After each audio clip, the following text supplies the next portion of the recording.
السلام علیکم ورحمۃ اللہ وبرکاتہ۔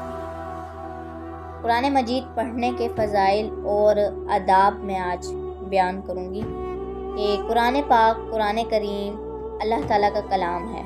اس کی تلاوت کرنا، اس کے معنی اور مفہوم کو سمجھنا اور اس کے معنی و مطالب میں غور و فکر آدمی کو خدا کا مقرب بناتا ہے اور اس کی دنیا اور آخرت کو سنوارتا ہے۔ دیکھیں، غور و فکر انسان کو کرنا چاہیے، ٹھیک ہے۔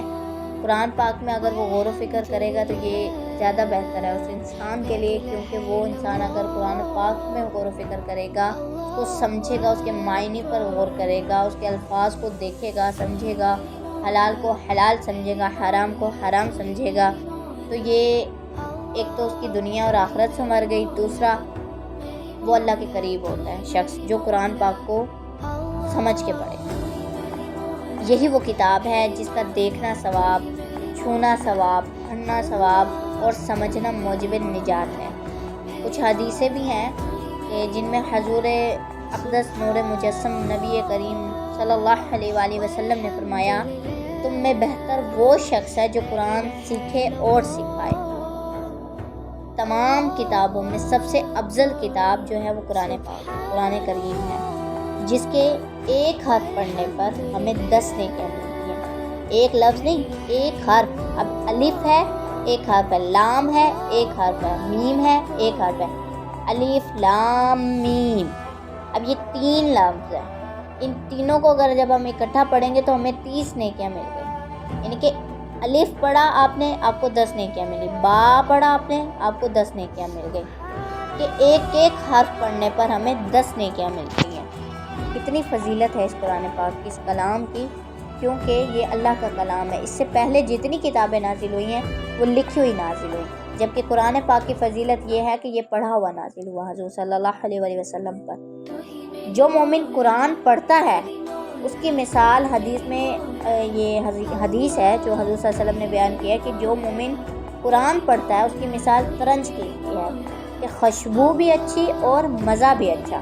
اور جو مومن قرآن نہیں پڑھتا، یعنی کہ جو شخص قرآن نہیں پڑھتا، مومن ہے لیکن قرآن نہیں پڑھتا، اس کی مثال کھجور کی ہے کہ جس میں خوشبو نہیں ہے مگر مزہ شیریں ہے۔ یعنی کہ خوشبو تو نہیں آتی اب کھجور میں، لیکن اس میں مزہ جو ہے وہ شیریں ہے۔ اور جو منافق قرآن نہیں پڑھتا وہ اندرائن کی مثل ہے کہ اس میں خوشبو بھی نہیں اور مزہ بھی کڑوا ہے۔ جو منافق قرآن پڑھتا ہے وہ پھول کی مثال ہے، یعنی اس کی مثال پھول کی طرح کہ اس میں خوشبو ہے مگر مزہ کڑوا ہے۔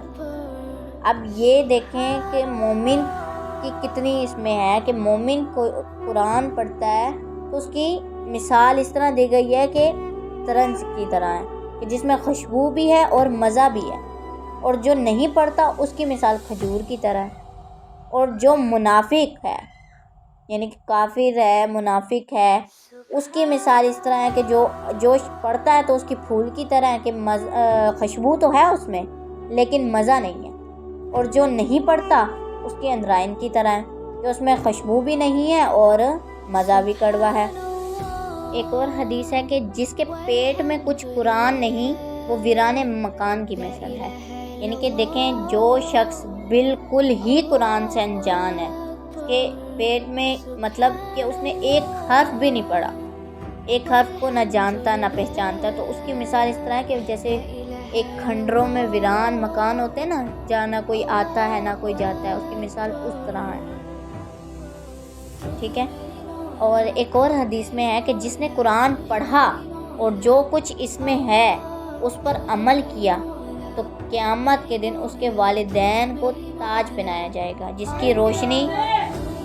کی روشنی سورج سے اچھی ہے۔ اگر وہ تمہارے گھروں میں ہوتا تو اب وہ خود اس عمل کرنے والے کے متعلق تمہارا کیا گمان ہے۔ اب یہ دیکھیں کہ اتنا اس کا رتبہ ہے کہ اگر کوئی قرآن کو پڑھے گا اور اس پر عمل بھی کرے گا تو اس کے والدین کو قیامت کے دن تاج پہنایا جائے گا، جس کی روشنی سورج سے بھی زیادہ اچھی ہوگی، یعنی کہ تیز ہوگی۔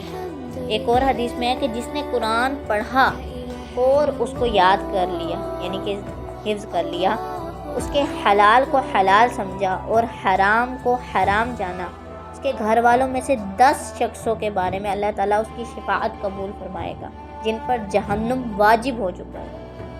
یعنی کہ قیامت کے دن، یعنی جو شخص، اب آپ میں کوئی شخص ہے، اس نے حفظ کیا ہے قرآن کو، یاد کیا ہے اس کو، ٹھیک ہے، اس کے حلال کو حلال سمجھا، یعنی کہ جن چیزوں اللہ تعالیٰ نے قرآن پاک میں جن چیزوں کا ذکر کیا ہے کہ یہ چیز ہمارے لیے جائز ہے، یہ چیز ہمارے لیے ناجائز ہے، اس نے اس پر عمل کیا ہے۔ جہاں حلال کا حکم ہے اس نے حلال کیا ہے وہیں پر، جہاں حرام کا حکم ہے اس نے حرام کو حرام سمجھا ہے، برائی سے رکا ہے، بھلائی کی طرف گیا ہے، تو ایسے شخص کی گھر والوں میں سے 10 لوگوں کو، یعنی لوگوں کے بارے میں اللہ تعالیٰ اس شخص کی شفاعت قبول کرے گا۔ یعنی کہ اگر وہ شخص کھڑا ہو کر اپنے گھر والوں میں سے 10 افراد کی یا کسی کی بھی 10 لوگوں کی اگر وہ اللہ کے آگے شفاعت کرے گا نا، سفارش کرے گا اللہ کے آگے قیامت کے دن، تو جن لوگوں پر جہنم واجب ہو چکی ہوگی، تو اللہ تعالیٰ اس بندے کی شفاعت کو قبول کرے گا جس نے حفظ کیا ہو۔ اتنی بڑی فضیلت ہے اس کی۔